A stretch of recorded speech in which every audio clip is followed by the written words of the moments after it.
how to achieve face-melting content marketing ROI. My name is Jason Miller. I'm the Senior Content Marketing Manager here at LinkedIn Marketing Solutions, and I thank you for joining us today. The hashtag today, if you'd like to tweet along with us, is, I'm just going to make this up now, hashtag face-melting content. I think that'll be fun. And again, if you know me at all, if you've seen me present, I have a different kind of outlook on content and social and marketing automation and whatnot. But my main goal today is to make you is to get you to think about content and social a little bit differently, inject a little bit of fun so you kind of remember some of these tactics, and basically just show you some of the things that I've used over the past 3 or 4 years from my time at Marketo all the way up to here at LinkedIn, and just how I think about content, what I've seen work, and how to kind of simplify this stuff, right? Because I think we look at some of these content marketing waterfall diagrams, and I think they're quite frightening when I think it's much simpler than that. So I do want to give a quick plug. My first book is coming out on next Tuesday, 11/11. That's Nigel Tufnell Day, the guy from Spinal Tap, if you're not familiar. It's called Welcome to the Funnel. You can pre-order it now. It's everything I've ever learned about marketing, content, social, ROI, marketing automation, etc., put into one book, written very from a practitioner's kind of in the trenches point of view. So no philosophical stuff, just tactics that I've seen work and how to get this stuff to work for you. So let's just dive into why is there somebody from LinkedIn talking about content marketing? Well, one of every 3 professionals on the planet is on LinkedIn, and that's a huge opportunity for us marketers, specifically content marketers, to connect our content with this professional mindset, right? I like to think of it as people spend time on the other social networks, but they invest time on LinkedIn because they are here to become inspired, to be educated, to be better at their jobs, right? To be better at marketing, and we were talking about specifically the marketing folks. But it's definitely a unique audience, and it's the only place you can really connect your content with this professional mindset. There's a really interesting stat here that our content pages, I mean, people think of LinkedIn, they tend to think of LinkedIn as the online resume when it's so much more than that, right? So, in fact, our content pages receive 7 times the page views versus our jobs pages. And again, that just tells us here at LinkedIn that our members are looking for more content. They want more content consumed, more original content, more content to inspire them and educate them and have them share and learn new things, I guess, what I would say. But this is interesting. This is brand new data here, and you can see that we are up to, there's 332 million members worldwide. And this is the opportunity for you, again, to connect with these professionals in the professional environment. And you can see here these stats. We're growing at more than 2 members per second. So incredible, just an incredible opportunity for marketers, in my opinion. So let's talk about content. Let me take it back to 1978. This is Mr. John Travolta on the disco floor in Saturday Night Fever. Now, why do I open up with this? I'm making a point here, but what's interesting here is 1978, disco ruled the world. It was an international sensation. In fact, this soundtrack was atop the Billboard charts, sitting at the #1 spot for, I think, 23 weeks straight. So you could not get away from disco at all. But there was this little movement happening across the pond and in New York City called punk rock. And what happened was these punk rockers, they could not get any media to cover them, to tell their story at all, because all the critics and media were talking about was disco. So what did they do? Well, they had to tell their own story. They had to become so outlandish. They had to take control of their own destiny, right? And I think that's why I like to open that up with this content marketing conversation, because I think that's where we're at today. As a business, you can take a lesson from this punk rock era of how they own their story. They own their own conversation. And Jello Biafra from the Dead Kennedys, a San Francisco punk rock band, famously said, and I love this quote, one of my all-time favorite quotes, "Don't hate the media, become the media." If you can't get the big media to talk about you or to cover your product launch or your CMOs or whomever, this is the opportunity right now to tell your own story, to own your own conversation. Why would you not want to be able to tell your own story? It's interesting. I was on this panel a couple of weeks ago, and this guy is telling me, he said, well, the conversation that's happening out there it's already overblown. It's like there's too much happening out there. Why would I want to add to the noise? And I'm thinking to myself, like, well, why don't you just roll over and die? I can't believe I just said that on a webinar. But the idea is, if the conversation is happening out there, and you have a choice. You can either go out there and do it better, or you could take a unique angle on it, or you could do the exact opposite, like pull like a George Costanza, if you will, do the exact opposite. And I'll give you an example. When I started 3 or 4 years ago, I was trying to get into the conversation. When I was at Marketo, I was trying to get into the conversation around B2B marketing. You want to talk about a difficult conversation to get into and make an impact and get heard. There was a lot going on. There was HubSpot. There was Eloqua. There was OpenView Partners. There's the thought leaders, Michael Brenner, all these folks out there having this conversation and doing it very well. But that was what I was tasked with, was to go out there and tell our story with a unique angle. And then if they said something didn't work, they said social doesn't work for B2B marketing, I would prove them wrong. And that was a huge deal back then. So there's always room to improve the conversation. You just have to find people who have a unique perspective or a unique angle. I mean, that's what this whole game is about, right? Is telling your story and differentiating yourself. And if you have somebody who can do that, I think you're one step ahead in the content marketing game. And again, we've all seen this stat. This is from Forrester a couple of years ago. Why are we doing content marketing in the first place? Well, because the buyers are anyone. The buying cycle is 60% complete, right? So these folks, your prospects who are looking for a solution to their problem, are 60%. And I heard this is even up to like 90% now. So they could be as far as 90% through the buying cycle before they're ready to talk to your reps. So again, that conversation that you're starting, that punk rock movement, where you're owning your own story and telling your own story, it's so important because you have to stay top of mind throughout this process so that you are being considered at the end of the sales cycle. When they're ready to talk to somebody, who are they going to call? They're going to call the person, the company, the content strategist, the story that's helped them along the way, that's been helpful. As Jay Baer always says, I always quote Jay on this, help somebody or sell something, get a customer for a day, help someone get a customer for a lifetime, right? So it's all about top of funnel, top of mind, and creating that content to walk them through that journey. As Brian Solis famously says, your customer's going to go on this journey with or without you. Why not help them along the way with really good content? So that gets me to the next point where we can make an impact very quickly, right? Because we don't need, in this world of content, we don't need more content. We need more relevant content. It's no longer a game of numbers in the content marketing space. It used to be, right? It used to be you had to pump out 75 blog posts a day to make an impact. But that's no longer the case. You can, the search engines have killed these content farms because they were creating a bunch of crap content and keyword stuff in it just for rankings, right? They were writing for SEO. They weren't writing for their audience. So as a content marketer, it's important to differentiate that. You have to be writing for your audience. Don't write for SEO. Write for your audience. And again, it's not more content. It's more relevant content. How can you get to pure relevance? How can you create something that answers a question and answers it better than anyone else, right? That's what we're getting at here. This is an interesting stat that I pulled up. I call it Rage Against Irrelevance. And why I love this stat is because it's very powerful, and it says that this is the attention economy, right? And you have to earn this trust and earn their attention, especially as we move into this native advertising movement. The kind of shift in how we advertise and how we connect with these people. But anyway, this study showed that 44% of overall respondents say they would consider ending a brand relationship because of irrelevant promotions. That's insane, man. 44% are going to end a relationship? That's crazy. And then an additional 22% said they would definitely defect from the brand. This is what happens when you take a social media approach and content approach from 4 or 5 years ago, where you're broadcasting, you're talking about nothing but yourself, right? This is called an ego, but it's also the fact that it's this broadcasting tool. We know that we need to move more towards this engagement. I hate throwing around these cliched words like that, like being authentic and engaging, I guess. But here it's important, man. You're in somebody's feed. You're in their personal feed. You need to make this as personal to that person, as relevant to that person as you possibly can. We'll talk about how to get there as well.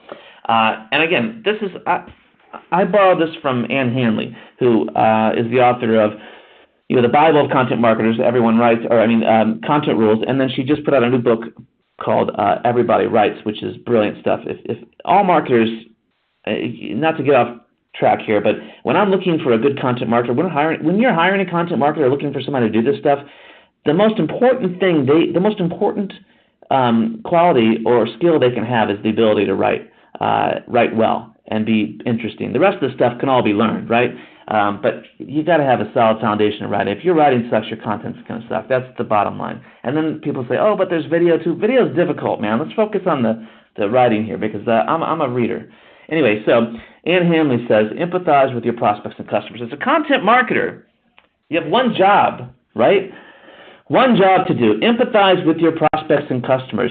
Walk in their shoes, man. But don't just create a persona that lives in a PowerPoint presentation that's John the grocery shopping guy or whatever. You want to get detailed. You want to feel these folks' pain. And so I found this really interesting article. And how do you actually get to this point of relevance and empathizing with your prospects and customers to deliver something that's valuable to them? So I found this. This is from Jeffrey James in Inc. magazine. I don't know this guy, but I think he's super smart. He came up with this great way to split this into 3 steps. So every time we create content at LinkedIn, I look at 3 steps. 3 steps to being empathetic, right? So number 1, and this is the first one is called on-demand empathy, and this is the ability to sense what your customers want, right? So just putting yourselves in their shoes mentally and thinking about and sensing what type of content they want. I'm a marketer. I market to other marketers. I know what I like. I'm sensing what these folks are looking for, right? If I find something interesting, if I solve a problem, if I likely share this, it's hopefully going to be relevant and do well. And then the second one is solution empathy, which entails understanding the customer's problem and figuring out how to address it. Now, this is diving into an actual problem that your product solves, and then delivering a useful way to solve this without selling your product. That's number 2, solution empathy. And then number 3, this is my favorite. This is like where we get into Minority Report kind of stuff, like precog stuff, right? I don't think we're there yet, but I think we're bleeding edge. We're right on the cutting edge here, and that's transcendent empathy, where you create solutions to problems that customers don't even know they have yet. That's cool stuff, man. But this is kind of the framework. This is what your content needs to be focused on. Again, we'll talk about variations on this as well. But at the core, this is how you get to relevance, in my opinion. So if you've seen me speak before, I do talk about this a lot. This is the big rock, right? The big rock piece of content is a substantial piece of content. It's, as Doug Kessler calls it, Doug Kessler, very smart content marketer from the Velocity Group, 1 home run per quarter. Right? Again, we don't need more content. We need more relevant content. So what is the one piece of content that you could create that would be the most important piece of content? Your content marketing home run. And I like to break this down as thinking about it. Like, there's this cliched term that says, we need, as content marketers, we need to think like publishers. Well, I think we're beyond that, right? Thinking like publishers is not going to drive any business. But if you publish like a publisher, that's where we're actually going to make an impact, right? So, when I was at Marketo, we would create these, they still do, Marketo does a great job with this, the definitive guides. And the definitive guides would be the definitive guide to whatever the hell conversation we would like to own.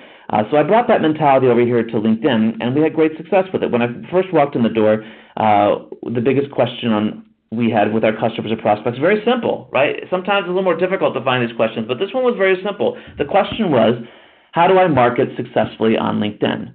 And so I answered that question thinking like a publisher, not thinking like a publisher, but actually publishing like a publisher. We wrote the damn book on it. We wrote a 60-page guide on how to market on LinkedIn, and we used lots of third-party validation. I'll show you that in a second. But it was this big, huge piece of content. And I remember this guy came up to me at Content Marketing World maybe 2 years ago? And he said, hey, man, I love these big rock pieces of content, but there's too much value there. And I'm thinking to myself, are you out of your mind? What marketer's ever downloaded a piece of content and said there's too much value here, right? No marketer that I know of. But what he didn't think, he was short-sighted on what we were going to do with this big rock piece of content, right? He didn't realize that what we would do we would repurpose this thing into many different assets, right? And this is the turkey analogy. This comes from Rebecca Lieb at the Altimeter Group, super smart content marketer, one of the smartest folks I know in the space. And a good friend. She's awesome. So I would suggest following her, reading her book, and subscribing to her blog. She's great. But so years ago, I, as a content marketer, was just starting off, and I said, what do I do to fuel this marketing automation, this social, this demand gen, these channels? What do I do with? I don't have enough content. She said, think about your content like leftover turkey. So on Thanksgiving, which is right around the corner, we all know that. You get this big, beautiful bird, and you're slicing and dicing this thing, and you're making turkey sandwiches, turkey pot pies, whatever. You're making things out of turkey you probably shouldn't be making with turkey. But the idea here is you're being efficient, right? You're being efficient with this big piece of content. In this case, a giant turkey, and you're repurposing this. But the idea here is this is going to fuel your content hubs, your social, your demand gen for up to a quarter, man. And I'll tell you what, I've seen this go for like a year. It's a substantial investment in time and effort to create this. But you know what? Publishing like a publisher, if you want to own the conversation, you want to do it better, and you want to take a unique angle, then you have to write the book on it. So you see here, this is specific to LinkedIn, right? There are 4 content hubs on LinkedIn. So the big rock sliced in the turkey fuels these content hubs. Without content fuels social. If without content, you're not going to have the results you're looking for, right? So whether or not you're creating your own content or curating your content from other sources, you have to have a source, a fountain of youth of content to fuel these channels. So you can see here we have company pages, sponsored updates, LinkedIn groups, and SlideShare. Those are the 4 content hubs on LinkedIn. As a content marketer, if you want to reach the professional mindset, this is where you need to be publishing and sharing your content, right? The company page, if you don't have a company page, you're just missing opportunities. This is great for SEO. It's a huge, it's a major traffic source for your company, and it's where you share content and publish your content. It's where you kind of establish thought leadership. That's the core. And then we get into sponsored updates, which I'll talk about, and the LinkedIn groups, your own community, and then, of course, SlideShare, which I'll touch on briefly. I talk about SlideShare an awful lot because I think it's terribly underutilized. So let's get into, if you're saying to yourself, I'm one marketer on a team here, or if you're saying I'm one marketer at a huge organization here trying to make a difference, I'm going to tell you what, anybody can do this stuff. Like the big rock piece of content, there's 3 ways that I've figured out how to create these things, and each one drives very, very good results, right? So number 1, as I talked about earlier, is to create the all-encompassing guide to whatever the hell conversation that you would like to own, right? Again, when I first got here, as I mentioned, the question was, how do I market successfully on LinkedIn? And it's interesting because if you searched how do I market on LinkedIn, every social media blog on the planet was owning this conversation on page 1. We were on page 17 or something. So I wanted to get that back. These people were taking our traffic. They were telling our story for us. And that's not cool. I mean, I love the social blogs. These are all blogs I read, but I want to be the authority. I think LinkedIn Marketing Solutions should be the authority on telling the story of how to successfully market on LinkedIn, and that's what I came here to do. So here's the big rock, right? The guide. We wrote this book, man. We printed this thing out. We took this to events. We gave this to agencies. We gave this to influencers. We gave this to folks who just wanted to know how to market on LinkedIn. It was a huge hit for us, right? But again, we wrote this thing very strategically. This is not an instruction manual, because what happens when we get an instruction manual? You throw it in the trash and you go to YouTube. So this is written strategically, not instructionally, and that's important because we brought in third-party thought leaders and we interviewed them. And this is the book, man. This is the book of marketing on LinkedIn. And I think we did it better than anybody else, and we own the conversation. And it's scalable, and I'll show you how it's scalable, because what's the next conversation we want to own? Well, I'll show you what we did. But and then here's where it gets beautiful, right? This is what I love. All that one big rock piece of content is split into, and there's many more pieces of content we made from that. And you're thinking to yourself, I know you're thinking, I don't have time to do all this. Well, this is the beautiful part, is all of these things are already inside of the guide. You're just lifting them out. These are like little teasers, right? Little sizzle reels, if you will. But the idea is that these are the turkey slices from your big rock piece of content. These are the tentacles, if you will, the tentacles, your social media tentacles out there that will pull these people back and get them to fill out that form when they're ready. Remember, this is ungated stuff. So the turkey slices, little snackable pieces of content. I'm not a big fan of that word snackable. I'm probably not going to use that again. But the idea here is these are these smaller pieces of content. These turkey slices are ungated, and they're driving back to the big rock where we're going to convert them and then hopefully turn them into a qualified lead, or and ultimately revenue, or drop them into a nurture track, right? And then one of the most difficult things I've ever done, I wrote about this in the book too, and there was 5 lessons I got from taking something global, right? And I'm not going to go through them all, but I'm just going to tell you that this is the most difficult thing I've ever done in my entire life, is take a piece of content global. This is the Portuguese version of the guide. I'm not even sure what this says or if this is even right. But I tell you what, I trust my leads in Brazil, and I trust my leads around the world. We have this in 5 different languages. Keep in mind, this is one piece of content. Man, we created this one piece of content back in January, and it's December now, and I'm going to show you the results to date at the end of this. But this is one piece of content we're taking global. It just keeps going. It's like the Energizer Bunny, right? It just keeps going and going and going because it's valuable, because it's relevant, because we cut through all the crap and we got to we empathize with our customers and prospects with the number one question on their mind, and again, we answer it better than anyone else. So that's the guide. You can download it for free. And we'll move on. So this is really interesting. I've never really talked about this, but and I thought this was missing from my other presentations. Every time I present, everybody asks, well, how do you know what the conversation is? So how do you know if you're having trouble? Like, I knew people were asking about how I market on LinkedIn. I knew there was something we could get in there and own this very quickly. But people always ask, well, how do I know what my conversation is? How do I know what the number one question around my product or service is? What's the number one question I should be attacking with a big rock piece of content? So Google used to have this keywords tool inside of AdWords. You could simply type in your keyword, and it would pre-populate with all these phrases and questions. You could see pretty much every way that somebody's talking about that particular keyword, and then it would give you suggestions on, and then competition on if it's a high search volume term, if there's a lot of competition, and you can kind of gauge and see, oh, maybe I can make an impact with that, right? Well, they took all that away.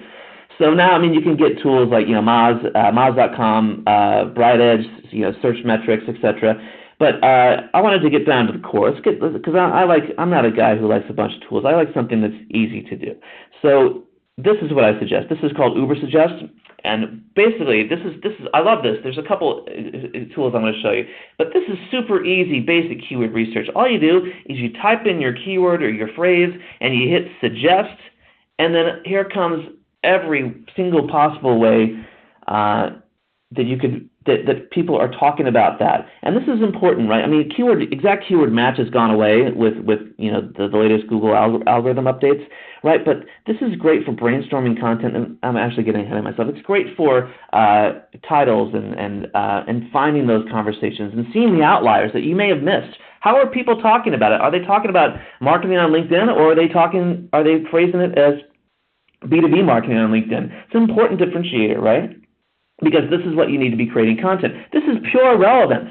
There's you can't lose here. This is what's happening. Data doesn't lie, right? This is another cool one. This is actually, I like this one too because it's called Bulk Auto Suggest. I think that you probably need to work on the title there. It's not the best one. This one was suggested by a girl named Ann Smarty, who I think has the coolest last name on the planet. From I think Internet Marketing Ninjas. You should follow her stuff. She writes some really fantastic stuff and shares some amazing stuff on Twitter as well. But this is cool because you can actually type in your keywords or your phrase or your question, whatever, and then it pulls the top results from and it segments them out from Google, from Bing, even from Amazon and YouTube. So this is really cool. And again, both of these tools are excellent for basic keyword research to find the conversation, right? Content brainstorming. How many variations of blogs should you be writing? We should be writing blogs that answer these questions or that have these keywords in them, right? And then finding phrases to target for higher rankings. Ultimately, that's kind of what we're going. You need to find a nice balance between publishing, paying to promote your own good content, and then keyword and SEO. Right, optimization. So that's kind of the magic trifecta there. And again, this is very basic, and it gets super complicated. But at its core, big rock turkey slices, a little bit of keyword research, and I think you're going to be in really good shape. So this is number 2, and you guys, again, if anyone's seen me speak, I talk about this a lot. This is what I call the Hugh McLeod strategy, and what Hugh McLeod wrote this book called Ignore Everybody. It's pretty much the best book I've ever read in my entire life. I love this guy. He's brilliant. It changed the way I think about marketing, the way I think about content marketing, the way I think about daily life, right, in business. And but brilliant book. I highly suggest it. But anyway, the way that Hugh McLeod writes his books, for ways published through Wiley, is he writes like a blog post, and then once he has 17 blog posts, he rolls them into this book. And it works brilliantly for him, right? So my suggestion to you is if you don't have the resources, or you want to get up and running a little bit quicker than creating the big rock from scratch or from keyword research, right? Then see what you have laying around in your blog. If you have a good blog and it's got a varied amount of content on it, then you could probably take 5 of these blog posts, find 5 blog posts that are there, with a nice running theme, and then roll them together into your own big rock. Because I'll tell you what, people don't like to search too much for the information. They like to find it all packaged up nice and neat into a book. They can they can read on their Kindle, but they like to have all this stuff in one place, right?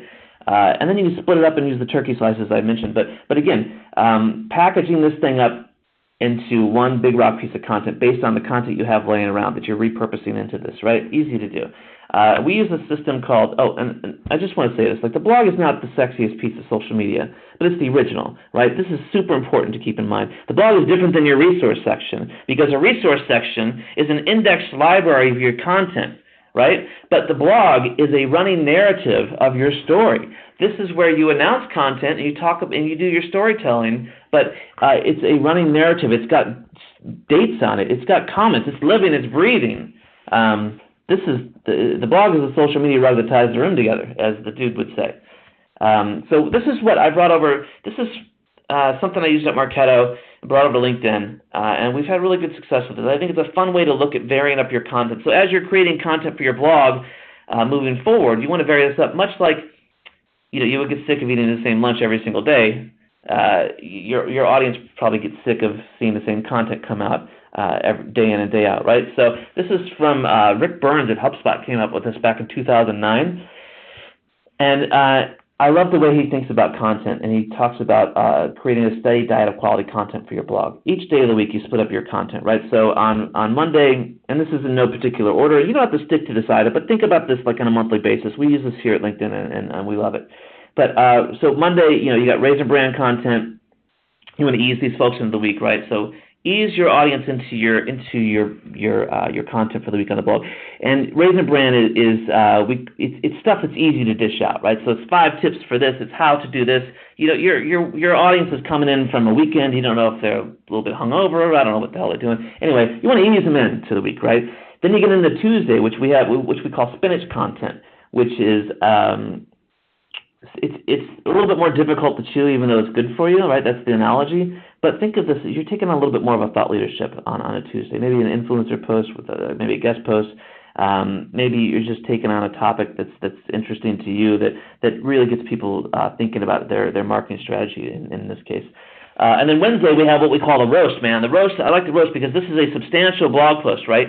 Moz.com did some research where they analyzed 10,000 blog posts that were on page 1 in Google, and what they found was that if you want to rank that high, if you want to own that conversation very quickly with a big rock blog post, if you will, the roast, your blogs need to be between 1,700 words and 3,000, and they need to be full of rich media. So you need to have images, hopefully original images, and then maybe some video or drop in some SlideShare presentations, whatever that's beautifully embeddable and trackable. But the idea is to really own this conversation. Now, you probably can't do this each week, but if you do this once a month, it's pretty powerful stuff, right? But you basically just research it and you just own this topic around the roast post. Then Thursday, what we call Tabasco. You're pretty deep into the week. Call somebody out. Take a very strong opinion or a very strong stance on something, right? Take a little bit of a controversial approach to something. The Tabasco analogy is to put a little fire in the tongue, start a little fire somewhere. And then Friday, we call it chocolate cake content, which is basically kind of fun stuff, like a fun infographic. I don't know, 5 tips content marketing tips from Spinal Tap. You get the idea here. But again, you put your audience through the pretty much through this entire week of content. You want to leave them going into their weekend with a smile on their face, right? So that they'll come back and start this whole cycle with you again next week. So I love that approach. And what I've done here is I've applied this because I love heavy metal. I've applied the blog and food groups to heavy metal blog posts, right? So a little bit of fun. I thought it'd be fun to go through this. So on Monday, here's the Raisin Bran example. How to appreciate heavy metal. Very visual, very fun, very lighthearted, simple stuff, right? Tuesday, we get into a little bit more thought leadership. This is in the Atlantic, by the way. I love this. How heavy metal is keeping us sane. And it's interesting. This guy writes this article about how he lives vicariously through his heavy metal music, Ozzy Osbourne and Black Sabbath and whatnot, so that he doesn't end up going insane when he's at Starbucks and the guy in front of him is putting 75 packets of Equal into his coffee and using up all the coffee creamer, right? So he just kind of lives through his music, and it kind of keeps him sane. And then Wednesday, the roast, man, the history of the new wave of British heavy metal. If you look at this post, if you Google the new wave of British heavy metal, this ranks number one, man. Lots of link backs, great for SEO, lots of visuals, but they own the conversation here. I love that. And then, Tabasco Thursday. 5 70s metal bands who were better than Black Sabbath. That's gonna kind of drive me a little bit crazy, right? So because that's impossible. Because, well, I'll tell you what, Black Sabbath invented heavy metal, so there's nobody who's better than them. I see all the 27 comments. I think those are all my comments. Anyway, and then Friday chocolate cake content. This is interesting. This is just a fun piece of content. I went to Amazon and I pulled up Led Zeppelin 4, which is arguably the greatest rock and roll album in the history of the world, and noticed there were 1-star reviews for this album. I thought, how could that possibly be? And then I curated them into this, and it came up to be curated content into a fun post. Like it put a smile on people's face. But the post was called 10 Hysterically Funny Reviews of Led Zeppelin 4 by 10 People Who Hate It, and I will share one of the reviews with you, which I thought was fantastic. Was from a customer that says, yes, I know some people gave this album 5 stars, but I've seen some 5-star reviews for the movie Howard the Duck here. I think that sums it up. And then again, taking the Big Rock Hugh McLeod strategy, you could take those 5 blogs, roll them into one Big Rock, in this case, heavy metal music in Britain. There you go. There's how you do it in action. And I will share one piece of bonus chocolate cake with you. I was coming back from Las Vegas watching Guns N' Roses play, and I was inspired to write this post, and I brought it into John's office at Marketo years ago. I said, John, I got this great idea for, it's called 5 Content Marketing Lessons from Guns N' Roses. This is going to be the ultimate chocolate cake piece of content. And he said, I don't hate it, which means full steam ahead from John. And what would happen next, though, would blow my mind, right? Axl Rose and Guns N' Roses actually shared this Marketo post. Now, you're asking yourself, what the hell does this do for Marketo? It does absolutely nothing for Marketo audience, right? Because we're not going to drive revenue from Guns N' Roses audience, I don't think. But it's a great story, and I'll tell you what, it injected personality into our content. It made people laugh and made them smile, and it brought them back on Monday so they could go through this journey again, right? They trust us, they enjoy our content, and we have a little bit of fun with them at the end of the week. Good stuff, powerful stuff. So the third way to create your Big Rock piece of content, and this is another really easy thing to do. This is from a company called Drupal here from Pantheon here in San Francisco. Now, there's one marketer on this team at Pantheon. Get Pantheon, I think, is their website. But they basically do Drupal, WordPress, kind of back-end hosting. They basically run this whole platform for you, secure it. Really amazing technology they have. But what I love about this is they took their case studies, existing content, right? Case studies, bottom-of-funnel stuff, not very sexy, and they flipped it on its head and just called it like success stories, right? So they took 8 case studies and called them and turned it into 8 amazing Drupal launches, right? Stories, man, storytelling. That's what we're supposed to be doing, right? Stories from top Drupal agencies and developers. And then you'll see here they went through the Big Rock process, the turkey slices, right? They have the Big Rock, it's gated, and then they have the turkey slices, right? Twitter, SlideShare. They took the same damn piece of content from their Big Rock and turn it into a visual self-guided journey on SlideShare. And look at those numbers, 5,000 views. This is just in a couple of days. And this is free to do. SlideShare is free. It's terribly underutilized B2B channel. SlideShare is also its own search engine. There's people searching here on SlideShare for content, right? For solutions to their problems. So you better have content in every channel they're looking, and SlideShare is one of them. And then you can see here's what they did with the blog, these little tentacles, these little tweet this moments. Love that. And then thought leadership, right? Something we tend to overlook is as we do a content launch or a Big Rock launch, right? This is Zach Rosen, the CEO of Pantheon. He's publishing on LinkedIn. He's publishing thought leadership to his own personal profile, but linking back to his blog, linking back to his company website. He's not selling. He's putting his opinions out there. And LinkedIn Publishing just opened up to everyone, I think it was last month. So this should be available to you. If you're not publishing on LinkedIn, you're simply missing opportunities to lead the conversation, right? And then again, they took this and turned it into a webinar.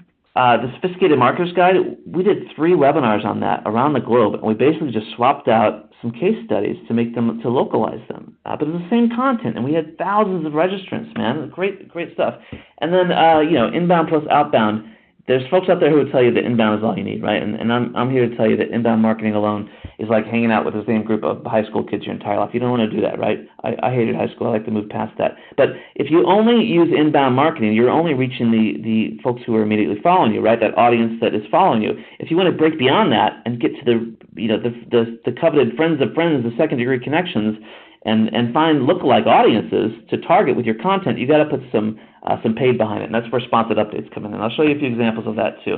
But after everything I just showed you there, I want to make a point, right? So this is Mr. David Bowie in 78, 79 maybe, Ziggy Stardust era. And there's a great story that this journalist comes up to Mr. Bowie after a show, and he says, "Mr. Bowie, are you original?" And Mr. Bowie says, "Absolutely not." He says, "The only art I'll ever study is stuff that I can steal from." Right? So I'm telling you right now, there's nothing original out there anymore, folks. There really isn't, right? Don't reinvent the wheel. Borrow ideas, make them your own, take a unique angle on these things. Take everything I've showed you here if you think it's going to work for you, and steal it and make it your own. But I'm telling you what, man, this stuff works. It really does, and it's not difficult to do, and you don't need an enormous marketing team. You do need some budget, and you do need a dedicated person, at least one person, to kind of lead this charge. But yeah, steal this stuff, make it your own, and we'll see what can happen. So anyway, just a bit on turning this in. When one of the major drivers, and I'll show you this at the end of the results, with our Big Rock piece of content is compelling, company updates or sponsored updates as well. So, and this is, native advertising is confusing a lot of marketers. There's a Copyblogger report that just came out that said, I think it was like 50% or something. Don't quote me on this. Like 50% of marketers have no idea what native advertising is. This is the future, man. In a nutshell, what native advertising is basically advertising that happens in the native environment, right? So you could argue and say the first signs of native advertising were Google AdWords, right? Like it shows up in the native environment. It's labeled, but it doesn't really look like an ad, right? So they're not trying to trick anybody here. They're just putting the ads in the native experience, and they're getting great results. And what's interesting here is your success is based on how relevant you can get, and if you can personalize this content in the feed, and that's where sponsored updates gets really powerful. But it's forcing us content marketers to be better marketers. It's forcing us to be better make our content less about ourselves and more about our customers, right? And making them the hero, the prospects, and helping them solve their problems. So again, just a few examples here of what we see here at LinkedIn. We see some really good examples of folks using company updates. Now, this is just company updates. Company update is where you just publish content to your company page. Sponsored update is where you actually put some paid behind that, some budget behind that, and you expand the reach on it, right? So it goes beyond your initial audience. But just 3 really quick tips, and you guys will all get these slides, so I'm going to go through this kind of quick. But number 1, call out your audience. You can see cybercoders here. Speaking specifically to CTOs, they put CTOs in the title. Use the word you. City does a great job of having the word you. I mean, it connects emotionally. It's like you're speaking to them, speaking directly to your audience, and then explain what's in it for them. And I love this example of Georgetown University here because they actually they come right out and they tell you, here's what's in it for you if you click through and read this content. And again, I'm not a big fan of having this much text on one slide, not at all, but we'll share this with you. But this is just a quick something that you print this out when you're posting company updates or using sponsored updates. Go through this, and these are the attributes. This is the checklist of what makes these updates more compelling and actually drive much more click-throughs and virality, if you will. So this is really cool. Now, this is interesting as we move into sponsored updates. So again, the company update is just posting an update to your company page. And then once you figure out what's working, then you can get in and put some paid behind it and amplify it even further. But when we were promoting our Big Rock piece of content, the Sophisticated Marketer's Guide to LinkedIn, this is a very big piece of content, right? It's very substantial, a lot of value in here, but it's also very top of funnel. And it kind of, the broader the topic, the better you're targeting, or the more you can target. But we wanted to, we broke this down using sponsored updates we targeted 3 different people. So we targeted CMOs with their own specific message. This is where the targeting on LinkedIn gets incredibly powerful. We took the same piece of content and created 3 updates. One was targeted to CMOs, and you can see the messaging we use. These insights can help you drive transformational change to your business, because CMOs are all about transforming their business. So we wanted to speak directly to them. And then Sponsored Update 2 was directed towards marketing directors. And these folks were speaking directly to their pain point. They need to demonstrate ROI of their marketing efforts, right? And then number 3 was to the social media managers, the practitioners. And how would you like to get the insights you need to drive the engagement you want? We're speaking directly to these people with the same piece of content. I love this, man. It was really powerful. Really works amazingly. And this is a word of caution. Just be sure when you're targeting using sponsored updates, or any native advertising for that matter, not to over target, because you might be missing people who are involved in the decision making process. When I was at Marketo, we would actually see, it would be interesting to see how many people were attached to one deal. In your marketing automation platform, you can, depending on how sophisticated it is, you can actually see the touch points from different people. And, there could be 7 people attached to a deal. 7 people at one company attached to this deal over a 3-month period. So don't over target, and make sure that you are targeting the people who are going to be involved in this. We used to call it the IT decision maker, right, in the tech world. But now, through our research at LinkedIn, we found that we have to change that to the IT committee, because there was a group of folks that we needed to influence and help along the way, right? So again, sponsored updates. I think it's really successful for achieving business goals in 4 ways. This is kind of, I don't want to say this isn't what LinkedIn wants me to. I'll say this is what I want to share with you based on what I've learned over the past year or so here at LinkedIn, is that these things work in 4 ways. Driving brand awareness. And if you would ask me 2 years ago, brand awareness, what the hell does brand awareness have to do in the B2B world? I'll tell you what, brand awareness, if you would ask me 2 years ago, lead gen or brand awareness, I would have said lead gen all day long. But now you have to have a mix. You have to have brand awareness. You have to have that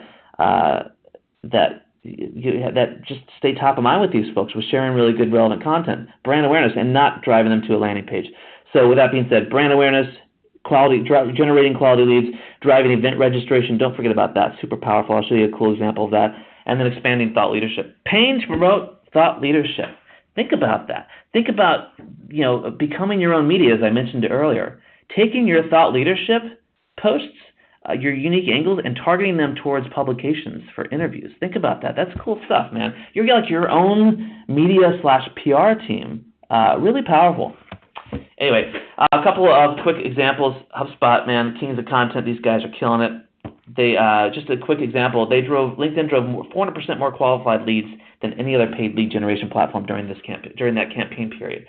400% more qualified leads, man. Bring that into your CMO. You know what he's going to say? He's going to say scale, do more of this, right? Love it. Adobe. Now this is cool. This is what I was talking about just a second ago. As a result of the brand exposure on LinkedIn feed, research confirmed that U.S. marketing executives were 50% more likely to agree that Adobe can shape the future of digital marketing. Man, this is a pure brand awareness thought leadership play using sponsored updates, promoting this content to a specific audience and shaping their perception right? To U.S. marketing executives, that's a tough crowd to reach, right?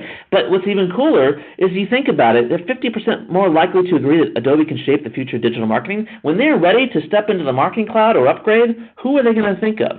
They're going to think of Adobe. They're going to go to Adobe for answers, and they're likely going to convert and turn into a customer, right? This is something kind of new at LinkedIn. We launched this a little while ago. But now you can take your sponsored updates and take it a step further, right? So this is called direct sponsored content, and we use this around promoting our big rocks as well, very successfully. I think some of our competitors call it dark posting, but the idea is to reach your target audience directly in the feed without publishing through your company page. So if you have a pretty good cadence of 3 to 4 times a day is what I recommend if you have the content posting on your company page.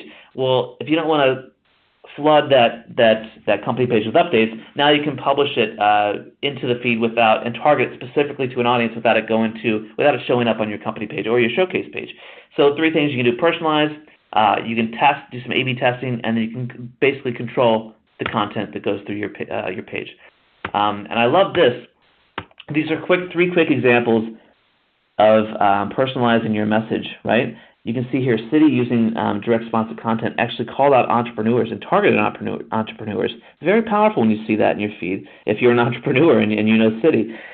Zora was promoting an event, and they targeted San Francisco. They personalized this update to San Francisco. But there's no waste here, right? You know exactly who you're targeting, where you're going, and who you're going after. And then Ohio University Online targeted healthcare individuals right in the messaging. I love that. Very powerful stuff. And then, as I mentioned, you can test with this too. This is A/B testing in social media. How cool is this? Inside LinkedIn.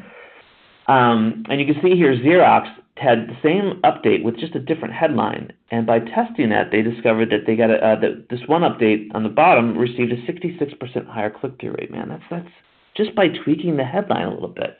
Super powerful. And again, easy stuff to do. Easy stuff for us marketers to do to drive better results. Another tool we used on LinkedIn was sponsored emails, which is now basically InMails on mobile. And the importance of that, again, more than 50% of the inbox views in InMail come from mobile, and we've seen up to 80% higher open rates on mobile. So catching your audience where they're at, right? Beautiful stuff.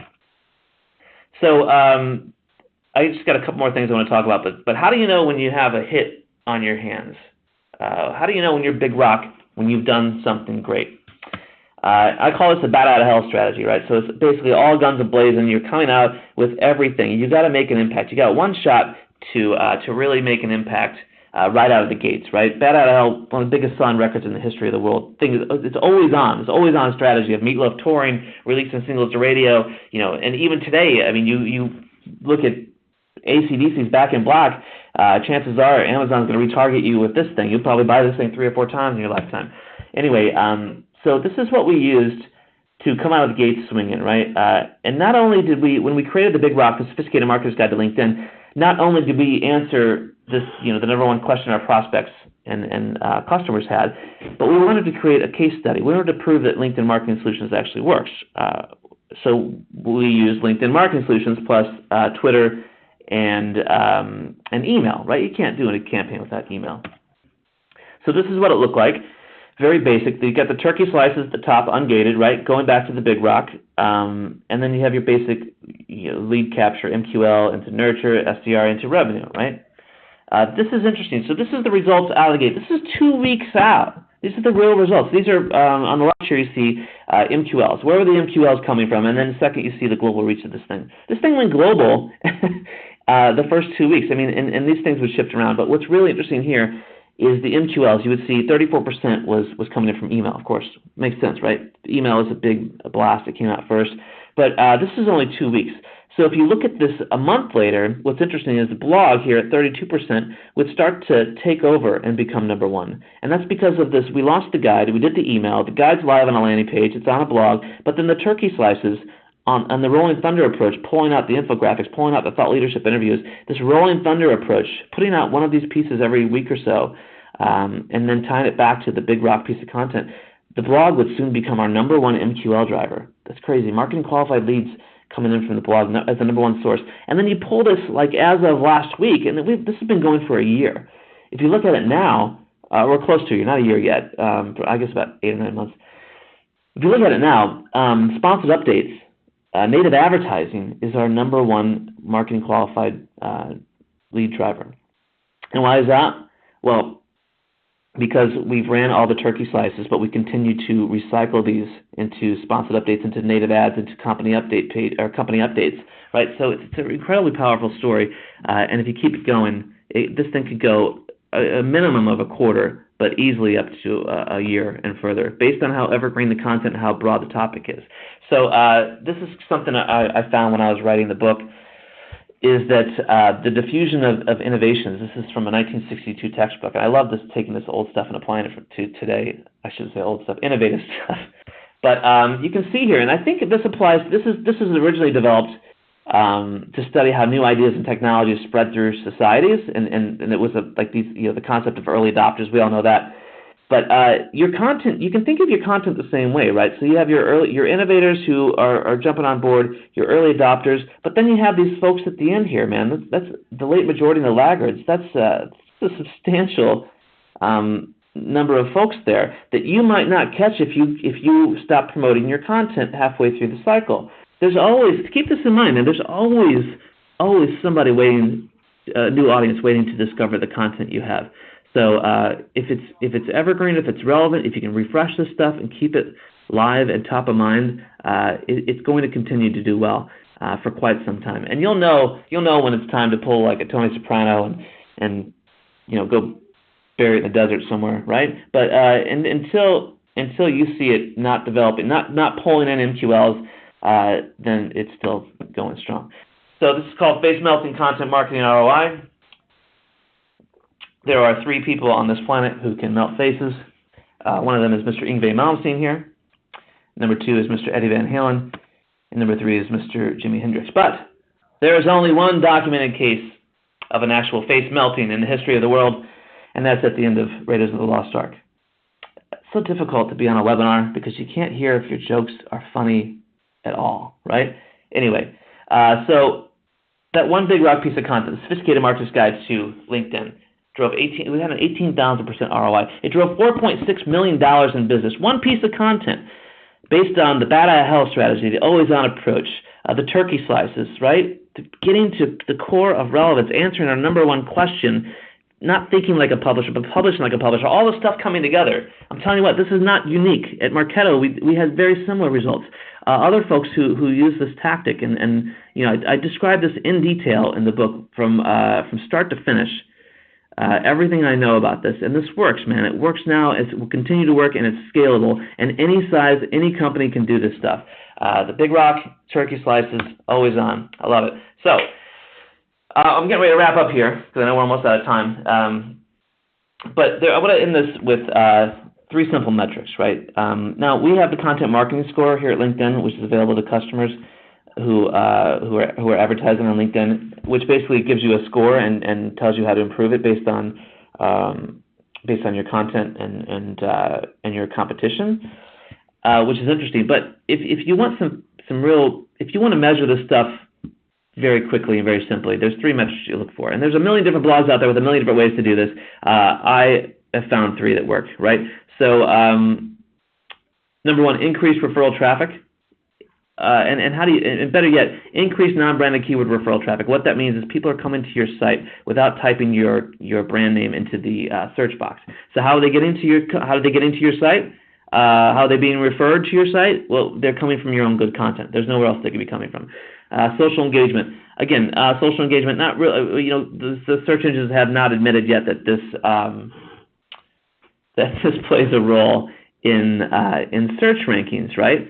But it's just a matter of time until it does. But in the meantime, social engagement is a great sign of relevance, right? So don't let your ego hijack your content strategy. If you don't get 1,000 tweets on something, it doesn't matter how many tweets you get or how many LinkedIn shares you get. It matters on who's sharing it, right? Are you reaching the right audience? I'll take 5 CMOs viewing an article and sharing it over 1,000 practitioners, if that's the audience I'm trying to get to, right? And then, again, higher quality leads. Why are we doing this all in the first place? We're looking for higher quality leads. We're looking to accelerate the funnel. We're looking to stay top of mind. If the leads that are coming in are closing quicker, if it's accelerating the funnel, then your content marketing efforts are working. I'm running out of time, so I'm going to cruise through this really quickly, but this came from a conversation I had with Brian Clark from Copyblogger, one of the smartest guys that I know, about organizing your team for success, how to deliver face-melting content marketing and ROI. So this is how we are set up at Marketo, this is how Copyblogger is set up, and this is how we think of things at LinkedIn too. So based on I was photographing Kiss in Vegas a little while ago, and I thought these guys figured it out, right? So you have 4 unique members of the band Kiss, all working together to deliver a seamless experience. Now, all these guys have their own individual role, but there's no silos. They're on stage, they're in sync, they're chatting with one another, and it's important, right? So you get SEO, social, content, demand gen, working with PR. PR's got to be sitting in this mix too, and then most importantly, the community. And I'll walk you through why I think this is important, right? The 4 band members working together to deliver an amazing product. Just think of Kiss when you are organizing your marketing team for success. So you got Peter Criss, SEO, laying the groundwork, optimizing your content, going into social, the star child, right, fuels your content, goes into Gene Simmons, who writes all the music and sings most of it as well. He's the core. He's the content guy. He fuels demand gen, who used to be playing solos all day long like Ace Frehley here, but now you got this whole mix, and they're all working together, and this goes back and forth. So you have content fueling demand gen, and then you have demand gen saying, hey, this type of content's working, we need some more of this content, but demand gen is also saying, hey, we have this campaign running, can we plug this into social as well? We have an email campaign working, or a PPC campaign, can we plug that into a social campaign? And then Paul Stanley's out here, he's saying, hey, we are doing some cool A/B testing with the messaging here, and this is really working well, so let's plug that campaign into demand gen. And then SEO is saying, I'm going to optimize and do your keyword research and make sure you guys are talking about all the right conversations and your messaging is on par. All these guys working together. This is the future of marketing, man. And Kiss figured this out like 40 years ago. But again, I think this is important. And why I love this so much is because I always think of it like this. Like, don't just do social campaigns, but make every campaign social. And this is the framework for doing so. And, you know, as you can see here, Kiss, this is their Big Rocks, an album. I suggest you do this more than every 2 years, of course. And then their PR. They work directly with their PR. There's too much overlap between PR, agency influencers, analysts, and social marketing influencers, thought leaders in the content space, etc. There's too much overlap to not have these people chatting with one another, right? This is Doc McGee. He goes on tour with Kiss. He guides their vision as the world's hottest band, just as your PR should guide your content strategy and your thought leadership. I love it. And then, of course, they deliver amazing experiences on tour, event marketing, and most importantly, they built a thriving community. The Kiss Army feels like they're a part of something bigger, right? Kiss, they advocate, they consume on the behalf of Kiss, and they do it well because they feel like they're part of a community, and and Kiss gives to this community, and they empower them to do so. You think about your content the same way. Now, I don't care if your community is 100 people, 1,000 people, 10,000 people, whatever it may be. If you don't have a community, you really don't have anything. I'm going to wrap it up here. If you do have any questions, just put them in the box. I'm sorry.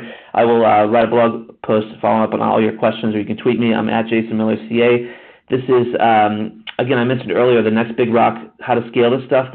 We just put this out. This is our second Big Rock piece of content in the series of the Sophisticated Marketers, the Guide to Thought Leadership. It's a conversation that's important to us at LinkedIn, and one that I'd like to own. And what's coming up next, I can just tell you, LinkedIn and Bizzo, with our acquisition, we're looking forward to full funnel marketing strategies here. Going to be really cool stuff happening next year, so stay tuned to the blog. And I'll leave you with this, my quote from my favorite content marketer in the world, Mr. Paul Stanley. I took this photo, by the way. Paul was right in my face. He spit that guitar pick right next to me, and I had to fight a guy for it, and I didn't get it. Anyway, but think of this as content marketers, man. We tend to think this. Content marketing, at its very definition, is to inspire, educate, inform, and sometimes entertain, right? So Paul Stanley says it best here. People want a thrill, people want a spectacle, and people love to be entertained, right? So as a content marketer, even in the content marketing, even in the B2B space, don't ever forget that, right? You need to connect with these people. There is a human on the end of every piece of content that you create. So make sure that you are connecting with them. Make sure that you are injecting your personality. Make sure that you are keeping them, building that trust and keeping them coming back, right? So that's it for me. And I think we are 1 minute overdue. Thanks for everybody who joined us today. The recording and the slides will be sent out. And again, sorry I don't have time for questions, but if you have any, just tweet me or put them in the Q&A, and I will get to them via a follow-up blog. So thanks so much, and everyone enjoy the rest of your day. Thanks.